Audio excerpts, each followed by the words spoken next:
Hey, you ever find yourself wondering if you could actually pull in, a significant income online Mm. without having to sink a ton of your own money into it first? Yeah, that's the dream for a lot of people, right? Exactly. So today we're diving deep into this presentation called How to Earn 1 lakh per month online without investment. 1 lakh rupees. So roughly what, 1,000 US dollars a month? Yeah, about that. And the promise is you can do it right from home, no big initial outlay needed. Sounds pretty intriguing, yeah. It absolutely does. Hmm. What grabs me straight away about this source is how direct it is. Right. It sets that clear target, 1 lakh per month, and then crucially, without investment. That condition is really appealing. Yeah, it tells you we're probably not talking about like starting a factory or something. Precisely. We're likely looking at practical stuff, skills-based things, maybe service-oriented approaches, not things that need a load of capital. Okay. So our goal here in this deep dive is to really get under the hood of these 5 methods the presentation talks about. We want to understand how they actually work. Yeah. What's the potential, realistically? Yeah.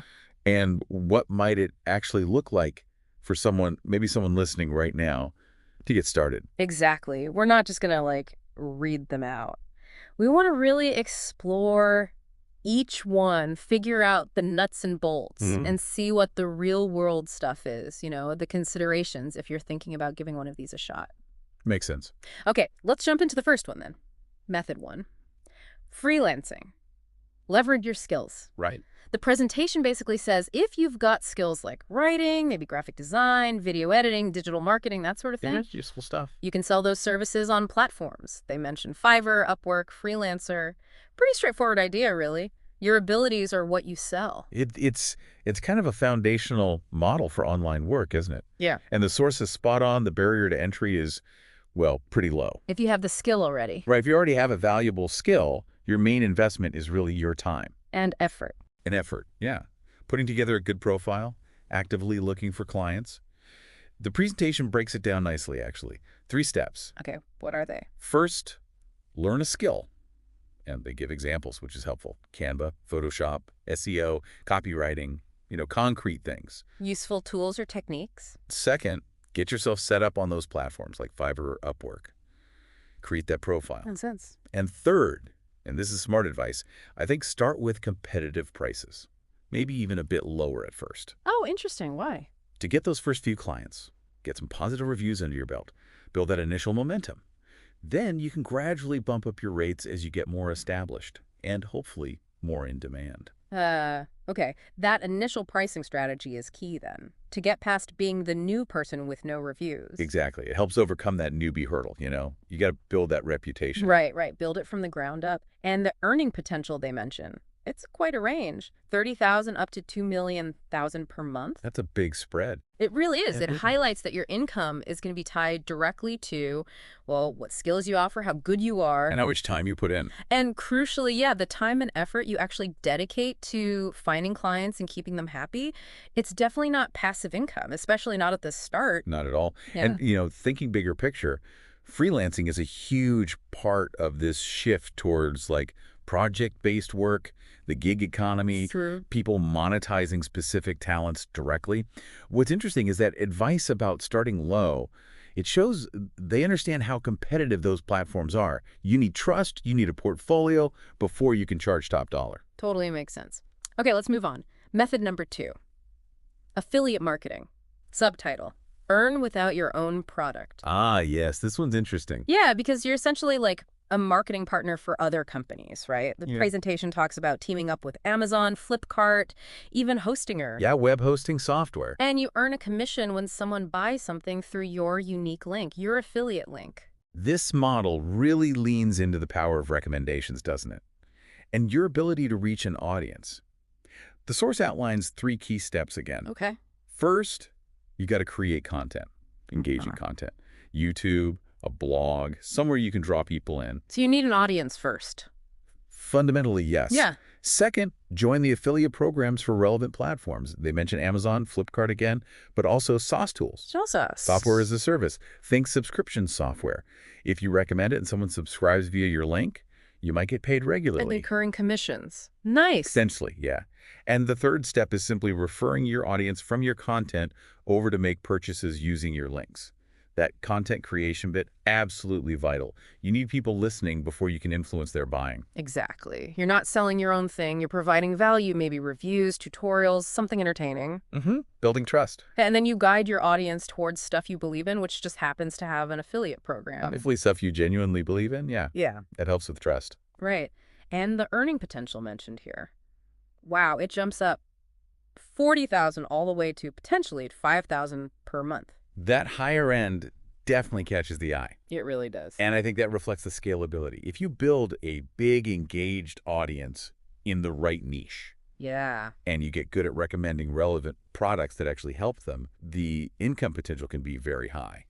But, and it's a big but, building that audience, that trust, that reach, takes a lot of time. Consistent effort. It's not overnight. Definitely not. Yeah. It makes you wonder, with so much content out there, how do you actually cut through the noise? How do you build that loyal following that trusts your recommendations? That is the $1 million or maybe the 5 lakh rupee question, eh? It's definitely not just about slapping links everywhere. Not if you want sustainable income, no. Okay, good point. Yeah. Next up, method 3, YouTube automation faceless YouTube earnings. Ooh, this one sounds intriguing. Doesn't it? The whole idea of making money on YouTube without showing your face on camera. Yeah, that appeals to a lot of people. The presentation suggests you can do it using AI voiceovers and, stock footage, readily available stuff. It's a clever approach. It taps into YouTube's massive audience, but gets around that big hurdle for many being on camera. Right. The source gives some niche examples too. Make money online, AI tools review, luxury and business stories. So topics that don't necessarily need a person talking head style. Exactly.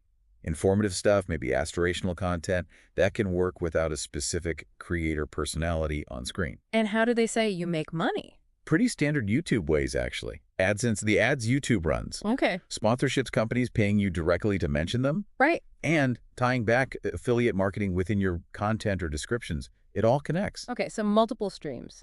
But the earning potential they list here, it's huge. Over €5 up to 10,000 per month. That is a massive leap in potential income. 10 lakhs. It is. And it probably reflects the sheer reach and, the potential for viral growth on YouTube. If a video takes off. Exactly. A successful automated channel could generate serious ad revenue, attract good sponsorships if the niche is right, and drive a lot of affiliate sales. But again, we need a reality check. Okay. Competition on YouTube is fierce. Even using automation tools, you still need to put in significant effort to create high-quality, genuinely engaging videos that people actually want to watch. It's not just throwing clips together. Right. Quality still matters. Absolutely. Yeah. And what really stands out here is picking the right niche.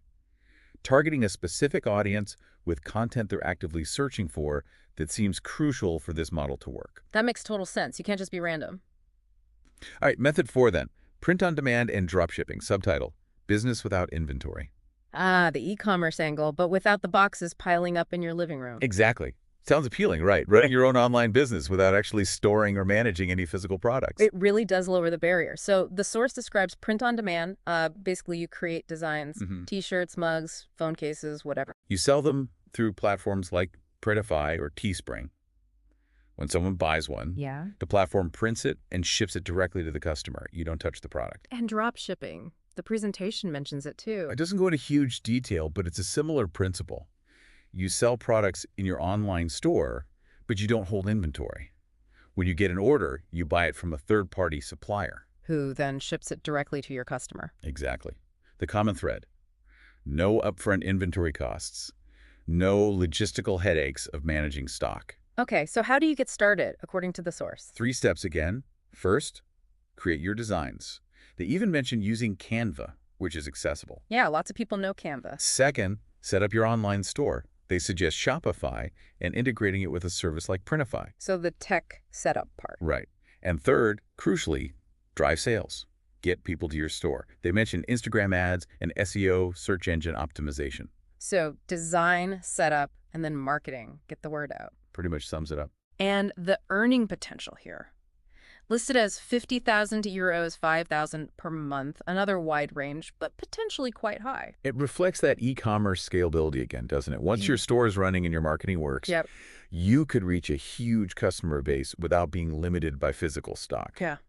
That, without inventory part, really cuts down the financial risk and simplifies That things. I sense a but. Well, yeah. The online retail world is incredibly crowded, Yeah. super competitive. True. So you need really compelling design, smart marketing, good customer service. All of that is vital if Yeah. you actually want to succeed. It's not just set it and forget it. Right. What's neat here is how it pulls together different skills, Yeah. creative design work, Like using Canva. the tech side of setting up a store like Shopify, Mm-hmm. and then those essential marketing skills to actually get sales, Instagram ads, SEO. It's a mix. Okay, so that's 4 down. We've covered, let's see, freelancing, affiliate marketing, YouTube automation, and print-on-demand dropshipping. That's the list. All presented as ways you could potentially hit that 1 lakh per month online without needing that big initial investment, just like the source promised at the start. Yep, those are the pathways laid out. And bringing it back to you, the listener, the source finishes with a really good question. Which is? Which of these methods sounds most interesting to you? Or maybe aligns best with the skills you already have or interests you already pursue? Ah, that's key, isn't it? It really is, because if you're genuinely interested, or if you can leverage something you already know, you've got a head start. It makes staying motivated so much easier, especially when you're just beginning. Absolutely. So as you're thinking about everything we've talked through, really consider what sparks your curiosity, what feels like a natural fit for you, what you know, or maybe what you're willing to learn. Because while this deep dive gives you the overview of these online income avenues, Yeah.